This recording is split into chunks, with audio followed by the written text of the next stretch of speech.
Welcome to పిడిటివి. ఏపీలో గత ప్రభుత్వం ఏర్పాటు చేసినటువంటి మొత్తం 17 మెడికల్ కాలేజీలు, ఇందులో కొన్ని పూర్తయినాయి, ఇంకొన్ని కన్స్ట్రక్షన్ దశలో ఉన్నాయి. అయితే వీటిని పీపీపీ పద్ధతిలో ఇవ్వబోతున్నారు అనేది ప్రధానంగా గత కొద్ది రోజుల నుంచి వినిపిస్తున్నటువంటి అంశం. దీన్ని ముఖ్యంగా ఎక్కువ మంది మేధావులు కావచ్చు, లేదంటే ప్రతిపక్షాలు కావచ్చు, అందరూ వ్యతిరేకిస్తున్నారు. ప్రైవేట్ పరం ఎందుకు చేస్తున్నారు అనేది. అలాగే కేంద్ర ప్రభుత్వం తరగతులు నిర్వహించండి అని చెప్పినా ఇప్పుడు వద్దు అని చెప్పి ప్రభుత్వం వెనక్కి ఇచ్చింది, ఒక లెటర్ కూడా రాసింది అనేది ప్రధానమైన అంశం.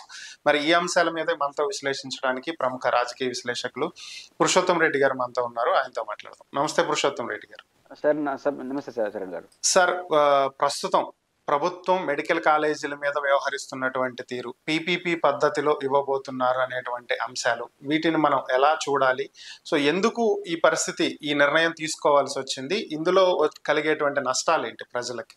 అంటే మెడికల్ కాలేజీలకు సంబంధించి 17 మెడికల్ కాలేజీలు లోక్సభ నియోజకవర్గాల కేంద్రాలుగా జగన్మోహన్ రెడ్డి గారి ప్రభుత్వం అనుమతి తీసుకొచ్చింది. ఇప్పుడు ఒక చర్చ నడుస్తుంది, 17 మెడికల్ కాలేజీ ప్రారంభం కాలేదు కదా, ఒక చోట మంత్రి గారు ఎవరో వెళ్ళి వాళ్ళు కట్టింది ఇంత చెప్పేదంతా అని కూడా చెప్తున్నారు. నా పాయింట్ ఏంటంటే 17 మెడికల్ కాలేజ్ పర్మిషన్ రావడం చాలా ఇంపార్టెంట్. మెడికల్ కాలేజ్ అంత సులభంగా పర్మిషన్ రాదు. చిత్తూరు జిల్లాలో అపోలో మెడికల్ వాళ్ళు పెట్టాలని, అపోలో ప్రతిష్టాత్మకమైన సంస్థ, చిత్తూరు దగ్గర అపోలో మెడికల్ కాలేజ్ పెట్టాలని ట్రై చేసినారు, పర్మిషన్ రాలా. అప్పుడు చివరకు ఆనాడు తెలుగుదేశం ప్రభుత్వమే ఒక ప్రత్యేకమైనటువంటి ఆర్డర్స్ తీసుకొచ్చి చిత్తూరు ప్రభుత్వ హాస్పిటల్ని దానికి అనుసంధానం చేసినారు. అంటే ఒక మెడికల్ కాలేజ్ రావాలంటే నాకు తెలిసి 500 బెడ్డెడ్ మినిమం హాస్పిటల్ ఖచ్చితంగా ఉండి తీరాలి. ఎందుకంటే అక్కడ చదువుకునే ప్రతి విద్యార్థి ప్రాక్టీస్ యాడ్ చేయాలి, రోగులపైన, శవాలపైన, లేకపోతే వీరిపైన చేయాలి, మనుషులపైన చేయాలి కదా. కాబట్టి నీకు గవర్నమెంట్ ఒక పెద్ద హాస్పిటల్ అనేది కావాలి, మల్టిపుల్ సమస్యలు పరిశీలించాలి. వాళ్ళ క్లాసు హాఫ్ డే ఉంటే క్లాసు ప్రాక్టీస్ ఉంటాయి. కాబట్టి ఇది ఒక ముఖ్యమైన అంశం. ఈ వెలుగులో చూసినప్పుడు 17 మెడికల్ కాలేజీలకి పర్మిషన్ తీసుకున్నాడు జగన్ గారు, కేంద్ర గవర్నమెంట్ ఆఫ్ ఇండియా నుంచి. ఇది పెద్ద అచీవ్మెంట్. దాంట్లో ఎన్ని పూర్తి అయితే చక్కచక్క ప్రారంభించండి. ఆల్రెడీ జగన్ గారు 5 పూర్తి చేశారు. ఇప్పుడు ఈ కాలంలో ప్రారంభించి ఇంకా 5 దాకా రెడీగా ఉన్నాయన్నారు. మిగతాది కంప్లీట్ చేసి 1 year 2 years స్టార్ట్ చేసేవాలి. అంతే తప్ప ఎంత కట్టారో అని చూడకూడదు. పర్మిషన్ ఇక్కడ ఇంపార్టెంట్. జగన్ గారు తీసుకున్న నిర్ణయం చాలా గొప్ప నిర్ణయం. కారణం ఏంటంటే దేశవ్యాప్తంగా కానీ ప్రపంచవ్యాప్తంగా కానీ డాక్టర్లకి పౌరుడికి మధ్య ఉన్నటువంటి రిలేషన్ సంఖ్య, భారతదేశంలో 800 పైచిలుకు మందికి ఒక డాక్టర్ ఉన్నాడు.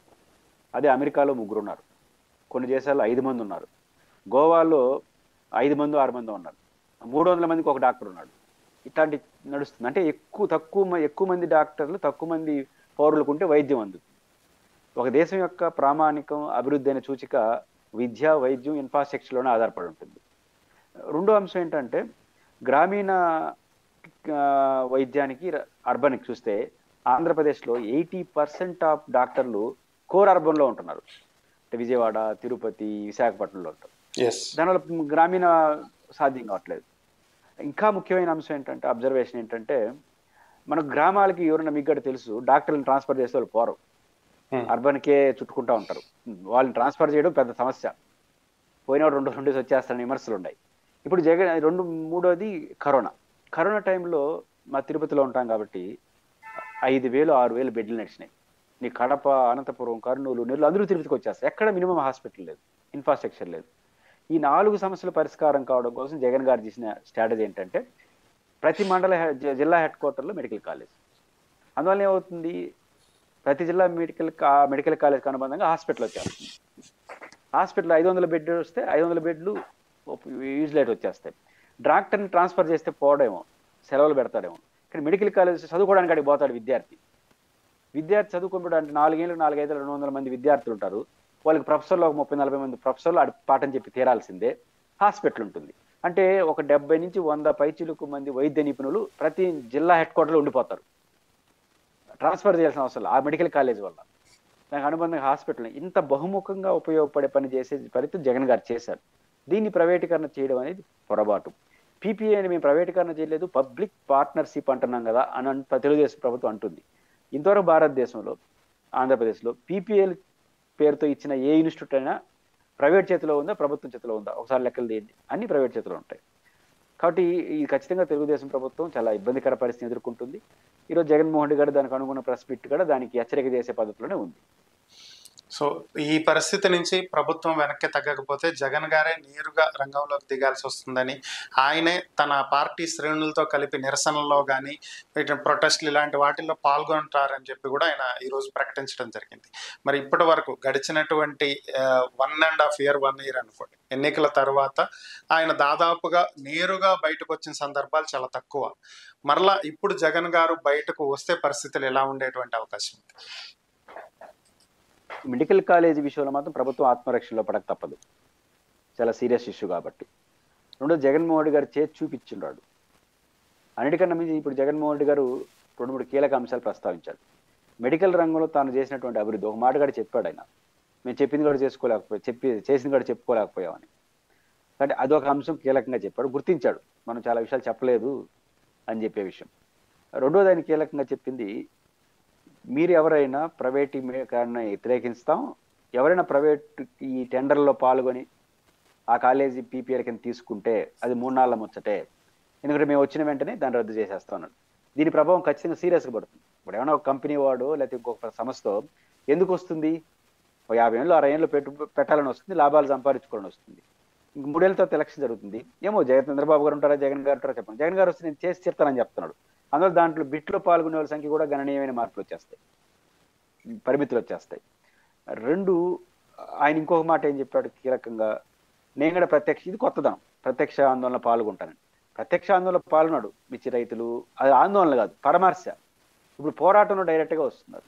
ఖచ్చితంగా జగన్మోహన్ రెడ్డి గారు బహుశా తిరుపతి, విశాఖపట్నం, విజయవాడ లాంటి పెద్ద సిటీల్లో, కొంచెం రూరల్ ఏరియాలో, ముఖ్యంగా గతంలో ఉన్న ప్రైవేట్, ఇప్పుడు ఆల్రెడీ ఉన్న ప్రభుత్వ రంగంలో ఉన్న మెడికల్ కాలేజీని ఒకసారి సందర్శించి, ప్రైవేట్ రంగంలో ఉన్న స్టార్ట్ అయ్యి అపరిస్థితున్న హాస్పిటల్ బిల్డింగ్ని సందర్శిస్తే పెద్ద ప్రభావం ప్రజల్లో పడిపోతుంది.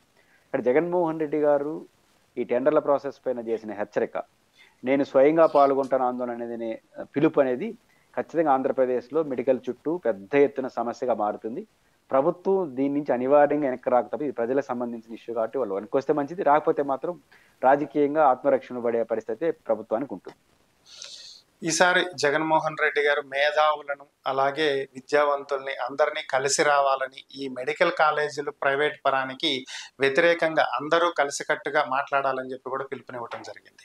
సో దీంతో అందరినీ జగన్ గారు కలుపుకుపోయేటువంటి ప్రయత్నం చేస్తున్నారు అనేది ఇక్కడ మనం అనుకోవచ్చా? జగన్మోహన్ రెడ్డి గారు ఆ పిలుపు ఇవ్వడం అనేది అప్రాపరేట్లీ కరెక్ట్. నిజంగా జగన్ గారిలో మార్పు రావడం మంచిది, అది ప్రతి పార్టీకి ఉండాల్సిన లక్షణం. ఎందుకంటే అందరినీ కలుపుకోబోయడానికి వచ్చిన ఒక ఇంటలెక్చువల్, ఒక డాక్టరు, వీళ్ళకి ఎంత స్థాయి ఉంది అనేది ఇంపార్టెంట్ కాదు. వాళ్ళ సొసైటీలో ఉన్న గుర్తింపు ఇచ్చి అందరినీ కలుపుకొని ముందుకు వెళ్తున్నాడు అనే మెసేజ్ చాలా గొప్పది. జగన్ గారు ఇప్పుడు కూడా అట్లాంటి పిలుపులు గతంలో ఇలా ఫస్ట్ టైం ఇచ్చాడు, అందరినీ కలిసి రండి అని. ఇప్పుడు జగన్ గారు గ్రాస్ రూట్ లెవెల్లోకి వచ్చినప్పుడు ఆ కలిసి రామని ఏ సెక్షన్ ఆఫ్ పీపుల్ మీరు పిలిచారో వాళ్ళతో ఒక ముఖాముఖి సమావేశం వేశాడు అనుకోండి, దాని పరిస్థితి మారిపోతుంది. అక్కడ ఖచ్చితంగా జగన్మోహన్ రెడ్డి గారిలో వచ్చినటువంటి మార్పు, నేనే ప్రత్యక్షంగా పాల్గొంటానని చెప్పడం ద్వారా కార్యకర్తలకు ఉత్సాహం, ప్రజలందరినీ భాగస్వామ్యం చేయడం ద్వారా ప్రభుత్వం మీద ఒత్తిడి, ఒక ప్రిన్సిపల్ స్టాండ్, మేము వస్తే ఖచ్చితంగా మళ్ళీ ప్రభుత్వం తీసుకుంటాం అని చెప్పేది చాలా పెద్ద ప్రెజర్ ప్రభుత్వం మీద పడిపోతుంది. ఖచ్చితంగా జగన్మోహన్ గారు ఏవైతే చెప్పారో ఈరోజు ప్రధానంగా 2, నేను పాల్గొంటాను, మేధావులు పాల్గొనాలి, ఆలోచన పనులు మీరు పాల్గొనాలి, ఆయా సెంటర్లో ఉన్న డాక్టర్లు, సొసైటీలో ఉన్న పెద్దలతో మీరు ముఖాముఖి సమావేశం కావాలి. అయితే విస్తృతమైనటువంటి ప్రజా మద్దతు లభిస్తుంది. ఖచ్చితంగా అది వైసీపీకి లాభం. విస్తృతమైన ప్రజలు కానీ పార్టిసిపేట్ చేస్తే ప్రభుత్వం కూడా ఒత్తిడికి లోనవుతుంది, కొంత మార్చుకుందాం అనే ప్రయత్నం. అంటే మీకు లాభం, ప్రజలకి లాభం, ప్రభుత్వానికి సరైన ఫీడ్బ్యాక్ వెళ్తుంది. కాబట్టి జగన్ గారు ఇచ్చిన ఈ పిలుపు మంచి ఫలితాలను ఇచ్చే అవకాశాలు ఉంటాయి. Okay, thank you Purushottam Reddy గారు, ఈ అంశాల మీద మీ విశ్లేషణ అందించినందుకు ధన్యవాదాలు.